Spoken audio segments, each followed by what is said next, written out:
ఆసుపత్రిగా పొదలకూరు సామాజిక ఆరోగ్య కేంద్రాన్ని రాష్ట్ర వైద్య ఆరోగ్య శాఖ మంత్రి సత్యకుమార్ యాదవ్ తో కలిసి డయాలసిస్ సెంటర్ ను ప్రారంభించారు సోమిరెడ్డి చంద్రమోహన్ రెడ్డి. ఘన స్వాగతం పలికిన పొదలకూరు మండల తెలుగుదేశం, జనసేన, భారతీయ జనతా పార్టీ నాయకులు, కార్యకర్తలు, అభిమానులు. సోమిరెడ్డి మాట్లాడుతూ పొదలకూరులో పెద్దలు వెంకయ్య నాయుడు ఆధ్వర్యంలో సామాజిక ఆరోగ్య కేంద్రం మంజూరు చేయించుకున్నాం. ఇప్పుడు మంత్రి సత్యకుమార్ యాదవ్ సహకారంతో డయాలసిస్ సెంటర్ ప్రారంభించుకున్నాం.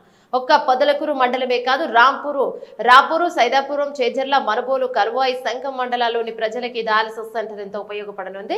రోగుల అవసరాల నేపథ్యంలో కోరిన వెంటనే డయాలసిస్ సెంటర్ మంజూరు చేసి ఈ రోజు ప్రజలకు అంకితం చేసిన సత్యకుమార్ యాదవ్ కు ధన్యవాదములు. డయాలసిస్ సెంటర్ కు ముఖ్య అవసరమైన జనరేటర్ తో పాటు అన్ని రకాల వసతులు కూడా కల్పిస్తున్నాం. పొదలకూరు వెంకటాచలం సిహెచ్సిలకు జనరేటర్లు, కంప్యూటర్లు, వాషింగ్ మిషన్లు, ఏసీలు తదితర సామాగ్రి అందజేయబోతున్నాం. 1.85 కోట్లు సిఎస్ఆర్ నిధులతో సిఐఎల్ సెంబ్ కార్ప్ కంపెనీ ఆయా పరికరాలను అందిస్తోంది. ఈ నిధులతో నియోజకవర్గంలో ప్రజలకు వైద్య సేవలు అందించడంలో ఈ ఆసుపత్రి రాష్ట్రంలోనే 3వ స్థానంలో ఉంది.